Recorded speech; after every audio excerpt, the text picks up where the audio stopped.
Russia Ukraine இந்த பிரச்சனையோட கள நிலவரம் பாத்தீங்கன்னா ரஷ்யா பல இடங்கள்ல முன்னேற மாதிரி தெரியுது. ஆனா இந்த ISW தரப்பு இருக்குல்ல, இன்ஸ்டிடியூட் ஃபார் ஸ்டடி ஆஃப் வார், அவங்க தரப்புல இருந்து ஒரு ஸ்டேட்மெண்ட் வந்துக்குது. அவங்க என்ன சொல்லிக்கிறாங்கன்னா, ரஷ்யாவோட 2024 அந்த ஸ்பிரிங் வின்டர் அஃபென்ஸ் இருக்குல்ல, இது வின்டர் சீசன் தான், இந்த சமயத்துல அவங்க ஒரு அஃபென்ஸ் எடுத்துக்கிறாங்க. இந்த அஃபென்ஸ்ல ஒரு மிகப்பெரிய ஒரு மென்யூவர் ரஷ்யா கொடுக்கணும்னு நினைக்கிறாங்க. ஆனா அது பெரும்பாலும் சக்சஸ் ஆகல அப்படிங்கிறது போல ISW தரப்புலன்னு சொல்லிக்கிறாங்க. ஆனா இவங்க தரப்புல சில ஸ்டேட்மெண்ட்ஸ்லாம் நம்ம பார்த்துருக்கிறோம். ஸ்லைட்டா எட்ஜ் ஒரு ஸ்டெப் அப்படிங்கிறது போல ரஷ்யா அட்வான்ஸ் ஆயிருக்காங்க அப்படிங்கிறது போல சொல்லப்பட்டு வருது. அப்படின்னா ரஷ்யா ஏதோ முன்னேற்றம் அடைஞ்சிட்டு இருக்காங்க அப்படிங்கிறது புரிஞ்சுக்க முடியுது.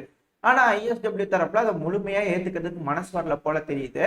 ஆனா இப்போ கள நிலவரம் பாத்தீங்கன்னா, உக்ரைன் தரப்புல இருந்தே கொடுக்கக்கூடிய சோர்சஸ், அதாவது உக்ரைன் சோர்ஸால சொல்லக்கூடிய விஷயங்களை தான் நம்ம இப்ப பார்க்க போறோம். மத்த யாரும் சொல்றதெல்லாம் வேணாம். உக்ரைன்லயே என்ன சொல்றாங்க அப்படின்னா, ஏன்னா டீப் ஸ்டேட் மேப்லயே போய் பாத்தீங்கன்னா, இந்த ரஷ்யா உக்ரைன் போர்ல குறிப்பா இந்த குப்பியான்ஸ்க் பகுதியில ரஷ்யாவோட அந்த மோட்டரைஸ்டு பிரிகேடோட முன்னேற்றம் பெருமளவுல இல்லை அப்படிங்கிறாங்க. ஆனா டீப் ஸ்டேட் மேப், இது உக்ரைனோட ப்ரோ உக்ரைன் சோர்ஸ், ஓகேங்களா? இவங்க மேப் எடுத்து பாத்தீங்கன்னா, இந்த ஹங்கேரி இருக்கிறாங்கல்ல, விக்டர் ஆர்பன் அவர்கள் இருக்கார்ல, ஹங்கேரியோட பிரைம் மினிஸ்டர், அது பாத்தீங்கன்னா ஒரு கோமாளி முறை சித்தரிச்சிருப்பாங்க. அது மட்டும் இல்லாம ஒரு ஏலியன் மாதிரி இருக்கும். அது கிளிக் பண்ணீங்கன்னா ஹங்கேரி மேல ஒரு குண்டு, ரஷ்யா மேல ஒரு குண்டு, பெலரூஸ் மேல ஒரு குண்டுன்னு எல்லாத்து பக்கம் போய் குண்டு விழுகிற மாதிரிலாம் போட்டு காட்டா. அப்போ உக்ரைனுக்கு என்ன யோசனை, இந்த நாடுகள் மேலாம் போர் தொடுக்கலாம்னு யோசனையா அப்படிங்கிறது போல இருக்கு. ஏன்னா ஹங்கேரி தானே பெரும்பாலும் உக்ரைனுக்கு வரக்கூடிய இடெல்லாம் தடுத்து நிறுத்துறாங்க. அதனால இப்படி அவங்க வெளிப்படுத்துறாங்களோ என்னமோ தெரியல. பட் இது இருக்கட்டும், ஒரு ஓரமா இருக்கட்டும். ஏன் இதை ஹைலைட் பண்ணி காட்டுறேன்னா, நேற்றுக்கு டிமிட்ரி குலேபா அவர்கள் சொன்னார் இல்லையா, ஹங்கேரியில இருக்கக்கூடிய பிரைம் மினிஸ்டர் ப்ரோ ரஷ்யன் கிடையாது, அவர் ப்ரோ ஹங்கேரியன்ட்டு. அதுக்காக சொல்ல வந்தேன்.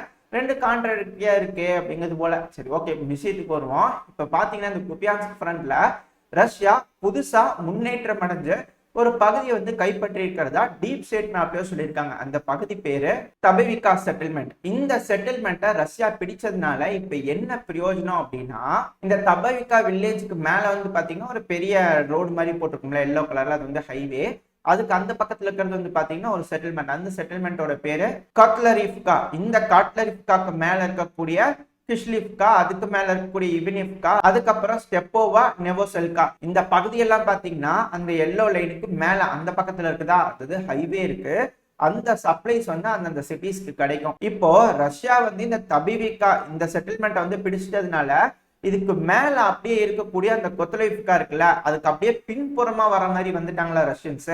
முன்புறத்துல சைட்ல எல்லா பக்கத்தையும் ஆல்ரெடி கவர்டு, இப்ப ஆல்ரெடி பின்புறத்துல வர மாதிரி இருக்கு. அதனால அந்த செட்டில்மெண்ட்டுக்கு போகக்கூடிய என்டையர் சப்ளைஸும் கட் பண்ணிட்டாங்கன்னு அர்த்தம். இப்ப அடுத்த ஒரு சின்ன முன்னேற்றம் ரஷ்யன்ஸ் அங்க கால் எடுத்து வச்சிட்டாங்கன்னா, அந்த செட்டில்மெண்ட்ஸ்ல இருக்கக்கூடிய உக்ரைனியன் படைகள்லாம் பின்வாங்க ஆரம்பிச்சிருவாங்க. இம்மீடியட்டா அங்க இருக்கக்கூடிய படைகள் அப்படியே பின்வாங்கினாங்கன்னா, அந்த செட்டில்மெண்ட்ஸை ரஷ்யன்ஸ் அவங்க கட்டுப்பாட்டுக்குள்ள எடுத்துட்டு அதை கொண்டு வந்ததுக்கு அப்புறமா திரும்ப அந்த ஹைவே பிடிச்சி அப்படியே முன்னேறினாங்கன்னா, ஏன்னா இதுதான் பக்கவாட்டு தாக்குதல், அந்த ஃப்ரண்ட் லைன்ல இருக்கக்கூடிய அந்த ஒரு சைடை உடச்சிட்டு முன்னேறிட்டாங்கன்னா, இப்படி பின்புறமா தாக்குதல் பண்ணான்னு வச்சுக்கோங்களேன். அடுத்த செட்டில்மெண்ட்ஸ் பாருங்க, கஷில்கா, அதுக்கு மேல பாருங்க இவனிவ்கா, அதுக்கப்புறம் ஸ்டெப்போ நோவோசெல்கா. இப்ப இந்த பகுதிகள்லாம் பின்புறமா போய் ரஷ்யன்ஸ்னால அடிக்க முடியுமா? அப்படி தாக்குதல் பண்ணாங்கன்னா என்ன அர்த்தம், அது பேக்கெட் பண்ணிட்டே போவாங்க ரஷ்யன்ஸ். அப்படி ஒன்னொன்னா முன்னாடி இருந்து சைட்ல இருந்து பின்புறத்துல இருந்து அடிக்கும் போது எந்த ஒரு படையா இருந்தாலும், எப்பேற்பட்ட படையா இருந்தாலும் ஒரு டைமுக்கு மேல தாக்கு பிடிக்க முடியாது. ஒன்ஸ் மெடிக்கல் கிட்ட தீர்ந்துச்சுன்னா கூட அங்க இருக்கிற படை நிலமுறிஞ்சு போயிடும். ஏன்னா காயம் ஏற்பட்ட வீரர்களுக்கு அங்கிருந்து இவாக்குவேட் பண்ண முடியாது, அங்க ஏற்பட்டிருக்கிறவங்களுக்கு ஏதாவது உதவினாலும் கொண்டு கொடுக்க முடியாது.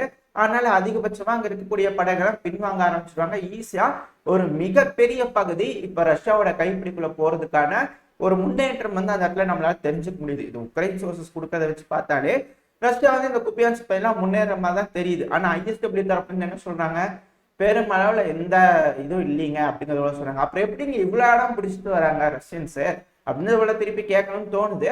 அதாவது உக்ரைன் சொல்றதுபடியே வச்சு பார்த்தாலே இப்படி கேட்கணும்னு போல தோணுது. அதெல்லாம் கேட்க முடியாது, ஏன்னா அவங்கதான் படிப்பாளிகள், நல்லா புத்திசாலிகள், அவங்க என்ன சொன்னாலும் நம்ம நம்பிக்கணும் இல்லையா. அதனால அவங்க சொல்றதே கரெக்டா இருக்கட்டும். அடுத்து பாத்தீங்கன்னா, அமெரிக்காவோட பென்டகான் ஸ்போக் பர்சனான பேட்ரிக் ரைடர் அவர்கள்கிட்ட இருந்து ஒரு ஸ்டேட்மெண்ட் வந்திருக்குது.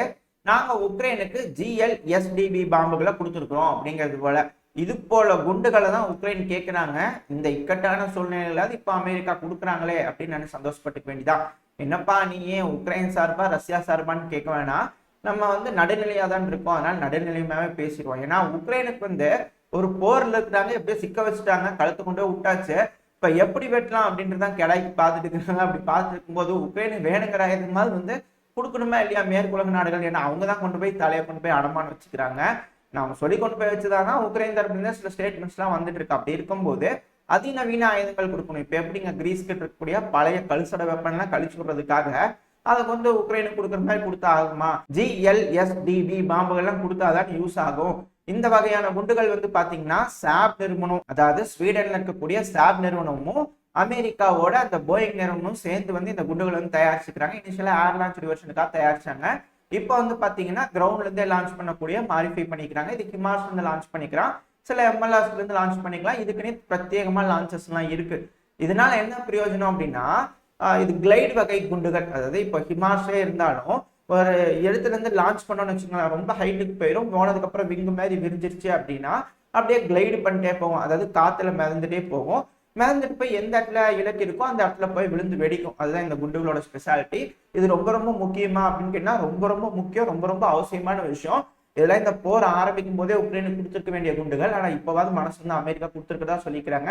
அது வரைக்கும் சந்தோஷப்பட்டுக்கலாம். ஏன்னா இப்ப ரஷ்யா வந்து ஒரு இடத்துல வந்து அதிகமான ஆயுதங்களை வச்சிருக்காங்க, இல்ல முன்னேறிட்டு இருக்காங்க அப்படின்றது தெரிய வந்துருச்சுன்னா உக்ரைன் இம்மீடியட்டா வந்து ஒரு லாங் ரேஞ்ச்ல இருந்து இது போல குண்டுகளை விட்டாங்கன்னா ரஷ்யாவோட ட்ரோன்கள்னாலேயோ ரஷ்யாவோட எந்த ஒரு விஷயத்தினாலேயோ இந்த லான்ச்சஸ் வந்து குறி வச்சு அழிக்க முடியாது. ஏன்னா ஹிமார்ஸ் எல்லாம் இப்ப வரைக்கும் ரஷ்யா அழிச்சிருக்காங்களான்னு கேட்டீங்கன்னா ரொம்ப சொற்பம், கைவிட்டு எண்ணிடலாம்.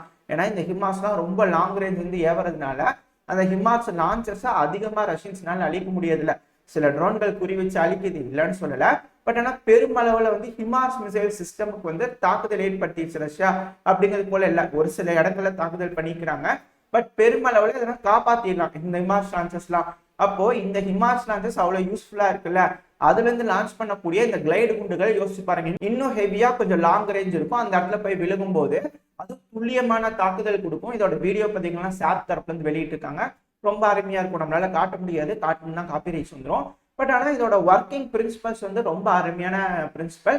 அதனால இந்த கிளைடு குண்டுகளை வந்து உக்ரைன் சரியா பயன்படுத்தினாங்கன்னா அதிகமான இழப்புகள், இப்போ ரஷ்யா முன்னேறிட்டு இருக்கிற இதை வந்து தடுத்து நிறுத்துறதுக்கு இதுவும் ஒரு முக்கியமான ஆயுதம் அப்படின்னு சொல்லப்பட்டு வருது. இந்த குண்டு உக்ரைன் எப்படி யூஸ் பண்றாங்க அப்படிங்கறத பொறுத்து இருந்து பார்ப்போம் இந்த ரஷ்யா உக்ரைன் போர்ல. அதுவும் பாருங்க, அமெரிக்க தரப்புல இருந்து இது இப்ப கொடுப்போம் அப்ப கொடுப்போம்னு தெளிவா சொல்லல, ஒரு டைம் ஃப்ரேம் எல்லாம் சொல்ல கிடையாது, கொடுப்போம் அப்படிங்கிறத சொல்லிக்கிறாங்க. எதுக்கு சொல்லிக்கிறாங்க? ரஷ்யாவை மிரட்டுறதுக்காகவா அப்படிங்கிறது தெரியல.